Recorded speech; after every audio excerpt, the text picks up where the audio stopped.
A Way to a Man's Heart. Written by Zhonglise. Read by Rashi.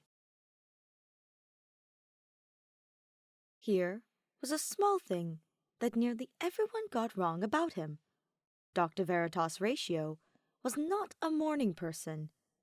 Yes, he could, when necessary, wake up early. But he'd rather not. He enjoyed the rare moments when he could lie down on his bed and stretch lazily as morning sunlight bathed him in its warm radiance. His busy schedule rarely allowed him to do so, however. Not today, though. Today, he got to enjoy spending the day off, both from university work and IPC work. Everything was wrapped up in Penacony, and he got a few days off before he resumed his work. Such a rare occasion was best spent lazing around while reading the latest scientific journals. Ratio yawned wide when his nose caught a scent of something burning in his house. Alarm immediately rang in his head, and he vaulted himself off the bed before rushing towards where the kitchen was. There, amidst the thick red smoke, stood a figure he didn't expect to find.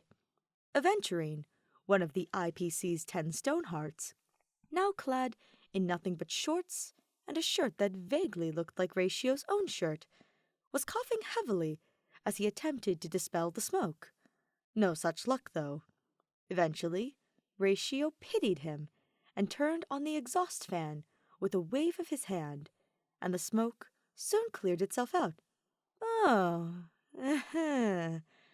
Aventurine hummed as he turned to where Ratio was standing in the doorway.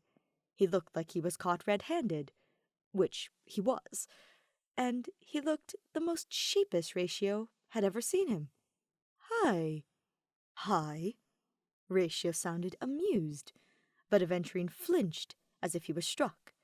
"Is that the only thing you could muster up after breaking into my kitchen? For clarification, I didn't break into your kitchen," Aventurine replied. Ratio raised his eyebrow, and Aventurine sighed. "You were drunk last night, and I was nice enough to bring you home, and this is how you repay me?" Ratio didn't remember what exactly happened last night, admittedly, but he did recall he met the blonde IPZ executive at a bar at Pierpoint. The rest of the night was hazy, but he was sure he would remember being inebriated. Or not. Ratio winced at his own lapse and acquiesced. "All right, thank you for bringing me home," Ratio said eventually. "What are you doing anyway? Trying to burn down my house?" Aventurine hesitated, and Ratio's suspicion grew even more as the other man tried very hard to hide something behind his back. "I was hungry?" Yeah, Ratio didn't believe that one bit. That was, honestly, the worst lie Aventurine could come up with, and Ratio had been around Aventurine so much that he didn't need to be a genius to figure out why Aventurine was so embarrassed. "I appreciate you attempting to make me breakfast," Ratio said with a sigh.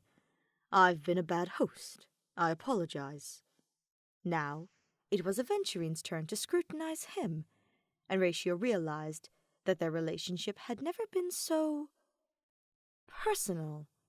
Yes, Ratio had tried his best to pull Aventurine out of whatever mess he created with his so-called grand plan. They weren't the kind to cook each other homemade food, and that was the kind of relationship they currently had. Ratio ignored the slight pang he felt at the base of his chest and sauntered towards the kitchenette. As expected, the burnt something could be seen sitting pathetically at the bottom of one of his saucepans. Luckily for Aventurine, that saucepan was rather old, and Ratio was not one to be attached to his own household appliances. He grabbed the saucepan with the heat-resistant gloves before chucking it down the trash chute to be recycled for materials later. Do you have a preference for breakfast? Ratio asked Aventurine, who continued to gape at him, at a loss for words. Ratio only wanted to be helpful, really. Light or greasy? Greasy, Aventurine replied, almost like he was blurting it out without thinking. Right. Grab some fish fillets from the fridge, Ratio instructed, tying an apron over his pajamas, and Aventurine stared at him oddly before moving towards the fridge. He went digging for a bit before fishing out a transparent container filled with said fish fillets. Cooking was usually a practical affair for Ratio. Good nutrients were important to keep his brain healthy and running at optimal capacity, but he rarely indulged in food for the sake of indulgence. However, since Aventurine agreed to help him make breakfast, he figured there was nothing wrong with indulgence every once in a long while. The smell of fried fish fillets, with sweet savory sauce, wafted in the air soon enough. Aventurine tried to peek over Ratio's shoulder to see how he fared, but his height, or the lack thereof, put him at a disadvantage. Eventually, he gave up and pressed his shoulder to Ratio's side as he watched Ratio cook.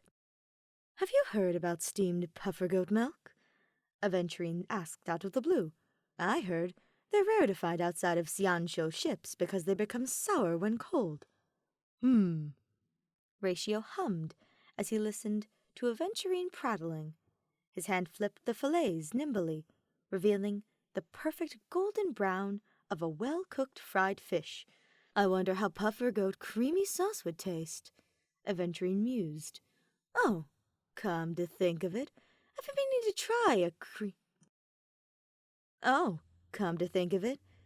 meaning to try creamy snow crab soup. Topaz brought some when she came back from Bellabog last time, but she gave them all to Director Jade. Such a pity." "I didn't know you're interested in the culinary," Ratio said, almost nonchalantly. "I'm a man of many interests, Doctor," Aventurine replied. "Besides, good food is good food. Who am I to refuse tasting the many flavors the galaxy can provide?" Ratio was eventually done with the sweet, savory fried fish fillets. He turned the stove off and moved the saucepan aside so it could cool off for a bit. Aventurine stared at it curiously, before eventually reaching out to dip his finger into the saucepan. Ratio smacked his hand with the spatula. "Ow! You don't have to be so mean, Doc," Aventurine whimpered as he cradled his reddening hand, a dramatic display. His pride probably hurt more than his hand. "The saucepan is still hot. Do you want to burn your hand?" Ratio scolded. Aventurine pouted and sulked. "There's yogurt in the fridge," Ratio told Aventurine. "Grab it yourself," Aventurine grumbled, sticking his tongue out childishly. "It's puffer goat yogurt," Ratio explained.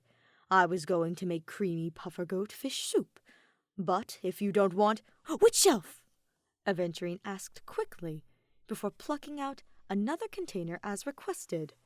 While Ratio cooked, Aventurine dragged a kitchen chair next to the stove and sat on it, his legs swinging back and forth in a childlike manner.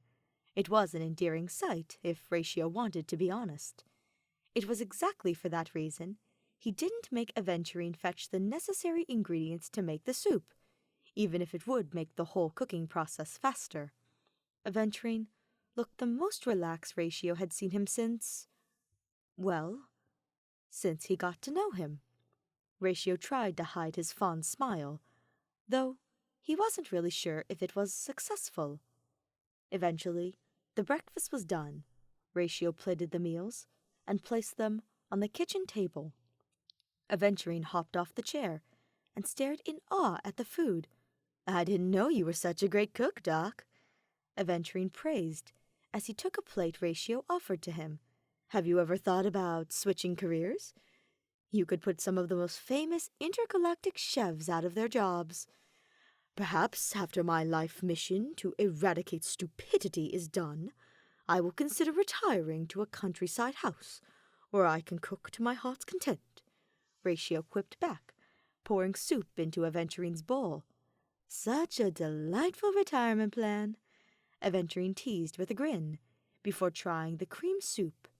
He was quiet for a bit, which made Ratio rather worry that something had gone wrong. It's good. The sourness of the puffer goat milk is not too overpowering, and still retains its sweetness somehow. That's because the protein in puffer goat milk will change depending on the temperature, Ratio explained. Freshly squeezed puffer goat milk is naturally sweet, but becomes sour after it cools off. That's why puffer goat milk is perfect to make yogurts. They chatted about the science of food as they ate. Ratio had never felt this at ease rambling about his favorite food and how to cook them. It was rather refreshing, if he wanted to be honest. Even better, Aventurine was an avid listener who would occasionally add his own view about certain food. Perhaps it was the light atmosphere that made Ratio so relaxed that he didn't realize Aventurine had been staring at him for a couple minutes already. When he did, Aventurine seemed shocked and embarrassed, and Ratio didn't know why. "Something the matter?" Ratio asked cautiously. It wasn't that he wanted to make Aventurine uncomfortable, but it seemed that he did anyway, somehow. Nothing," Aventurine stammered, before placing his fork down. "Whew, I'm so full. Thanks for the food, Doc. They're all great. It's the only thing I can do after inconveniencing you," Ratio replied.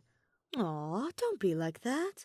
After all, it's not every day I see you rambling about calculus while drunk." Aventurine was back to teasing him again. "Well, I should be off now. Don't want to overextend my stay." "You're not," Ratio said. But it seemed to make Aventurine even more awkward. "Thanks for the food, anyway," Aventurine said. Before Ratio could reply, Aventurine walked out of the kitchen. It didn't take long for him to change into his usual gaudy clothes before leaving the house, leaving Ratio feeling at a loss about what to do. He let out a sigh before moving his eating utensils to the dishwasher. Perhaps he should try getting inebriated more often.